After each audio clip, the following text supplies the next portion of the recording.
Assalamualaikum warahmatullahi wabarakatuh. Wahai sahabatku, semoga sahabatku dalam kondisi sehat walafiat di bawah lindungan dari Allah Subhanahu wa taala. Sebentar lagi kita akan melaksanakan pemilihan umum.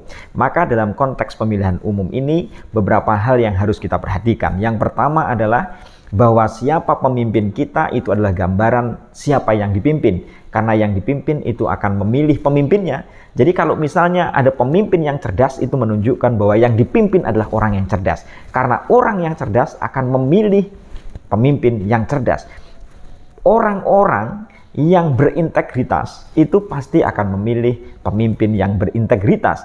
Orang-orang yang memiliki kemampuan untuk memilih siapa pemimpinnya yang baik, itu sesungguhnya adalah rakyat yang memiliki kecerdasan dan rakyat yang memiliki integritas.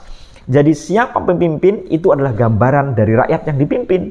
Kalau rakyat yang dipimpin adalah mereka yang memiliki moral tinggi, pasti dia akan memilih pemimpin yang memiliki moralitas tinggi pula. Kalau misalnya masyarakatnya adalah masyarakat yang berakhlakul karimah, maka dia akan memilih pemimpin yang berakhlakul karimah juga. Karena itu ada beberapa hal yang harus dihindari dalam pilihan politik kita untuk memilih pemimpin kita, baik nanti di DPR maupun di eksekutif, presiden misalnya, bupati dan juga DPR misalnya. Yang pertama yang harus diperhatikan adalah jangan rendahkan diri kita dengan gara-gara 50.000, jangan gara-gara 100.000, jangan gara-gara 25.000 misalnya, pilihan kita menjadi berubah. Bahwa otak kita ini diarahkan, pilihan kita diarahkan untuk memilih calon pemimpin yang sebenarnya kita tidak tahu sama sekali siapa pemimpin itu. Kita jangan menjadi orang yang buta terhadap pemimpin kita. Kenapa demikian? Tadi itu pertama adalah bahwa pemimpin adalah gambaran siapa yang dipimpin. Orang yang memilih nanti akan menentukan siapa pilihannya. Makanya kita harus menjadi orang yang melek. Orang yang melek, pikirannya terbuka, matanya terbuka untuk memilih pimpinan kita itu. Jadi pertama-tama jangan rendahkan diri kita hanya gara-gara uang lalu pilihan kita menjadi berbeda. Jangan rendahkan pikiran kita, harkat kita hanya gara-gara uang yang tidak seberapa itu kita memilih seseorang. Kita alihkan, awalnya kita milih B karena menurut kita adalah pandangannya bagus. Kita milih B karena moralitasnya bagus, kita milih B karena integritasnya bagus, lalu kita berubah menjadi A gara-gara uang misalnya. Itu berarti merendahkan derajat kemanusiaan kita. Karena itu, maka pada kesempatan kita kali ini, pertama-tama saya ingin mengatakan, ayo kita menjadi pemilih yang cerdas. Bagaimana cara menjadi pemilih yang cerdas itu? Pertama, kenali siapa orang yang akan kita pilih. Bagaimana cara kita mengenali orang yang kita pilih itu? Caranya adalah lihat bagaimana pendidikannya. Yang kedua, lihat rekam jejaknya. Bagaimana perjalanan kebangsaannya mulai awal sampai akhir yang kita tahu. Makanya kita harus melihat informasi, kita dengarkan telinga kita dari berbagai media. Rekam jejak itu kan sekarang sudah tercatat di media. Tetapi ingat wahai sahabatku, bahwa ketika kita melihat rekam jejak, jangan hanya berdasarkan satu tulisan. Jangan hanya berdasarkan satu pendapat orang. Tetapi kita harus mengcompare.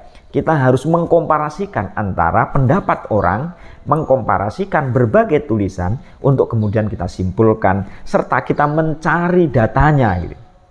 Loh, kenapa kok harus begitu? Harus mengcompare, harus melihat tidak hanya dari satu perspektif. Jawabannya adalah jangan-jangan yang kita buka itu adalah orang yang tidak fair. Jangan-jangan orang yang kita dengarkan, orang yang kita baca, itu mereka tidak jujur karena hatinya sudah terpaut kepada satu tokoh. Karena hatinya sudah terpaut dengan satu pilihan. Sehingga dia mengunggul-unggulkan pilihan itu. Maka dalam mengenali calon pemimpin yang akan kita pilih, pertama-tama kita harus mendengarkan banyak. Itulah sebabnya kenapa kuping kita ada dua. Sebelah kanan, sebelah kiri, dan kenapa pula mata kita dua? Jawabannya adalah supaya kita mendengar banyak, supaya kita melihat banyak. Dengan cara begitu kita bisa mengkomparasikan antara satu pendapat dengan pendapat lain. Itulah sebabnya kenapa seseorang mengagung-agungkan kelebihan orang lain sementara kelebihan orang lain lagi itu dihinakan. Jawabannya adalah karena dia hanya melihat pada satu perspektif. Dia hanya mendengarkan satu sumber. Dia hanya melihat fakta satu data, tidak melihat yang lain-lain. Karena itu kita harus melihat rekam jejaknya, melihat pendidikannya, dan juga melihat rekam jejaknya. Dengan cara begitu, pilihan kita adalah bukan pilihan buta, tapi pilihan kita adalah pilihan yang terbuka, berdasarkan apa yang kita telusuri. Dengan cara begitu, berarti kita menaikkan level tuh. Awalnya merendahkan diri kita, hanya gara-gara duit tadi itu, lalu pilihan kita kepada seseorang, lalu kita beralih, itu berarti kita merendahkan. Dengan cara kita mendengarkan banyak referensi, dengan kita mendengarkan banyak informasi, melihat banyak data tentang seorang tokoh, maka pilihan kita itu menentukan masa depan yang baik buat diri kita, dan kita berarti menaikkan level kita pada tingkat manusia yang lebih baik gitu. Itu berarti kita harus mengenali siapa calon kita. Jadi jangan hanya mendengarkan sana, mendengarkan sini, tapi tanpa menyeleksi. Jadi pertama mengcompare dan juga menseleksi. Gitu, wahai sahabatku. Kemudian berikutnya adalah bahwa dalam memilih, sesuaikan dengan harapanmu, keinginanmu, idealismu. Jadi seseorang itu kan ketika memilih misalnya, dia mengetahui, wah saya ingin ini. Saya punya cita-cita bahwa masyarakat Indonesia ini, mereka yang berprestasi akan mendapatkan posisi yang baik. Anak-anak sekolah mendapatkan beasiswa, misalnya begitu. Ada sekolah gratis, masyarakat murah dalam pembelian barangnya. Tetapi pada sisi yang lain, kalau dia punya barang dijual dengan harga mahal. Produksi yang dibikin oleh masyarakat dijual mahal. Tapi pada sisi yang lain, ketika dia membeli misalnya dengan harga murah, misalnya itu hanya ide saja. Nah, kalau demikian, maka Anda kita cari siapa kira-kira tokoh kita itu yang sesuai dengan ide kita. Siapa kira-kira calon pemimpin itu yang memiliki kesamaan ide dengan Anda. Dengan cara begitu berarti kita memiliki calon yang calon itu memungkinkan ide kita itu bisa terlaksana. Kita mencari seorang pemimpin yang memungkinkan keinginan kita, kemauan kita, ide kita tentang kebangsaan itu bisa dilaksanakan, bisa difasilitasi oleh pemimpin yang memiliki gagasan yang sama tadi itu gitu.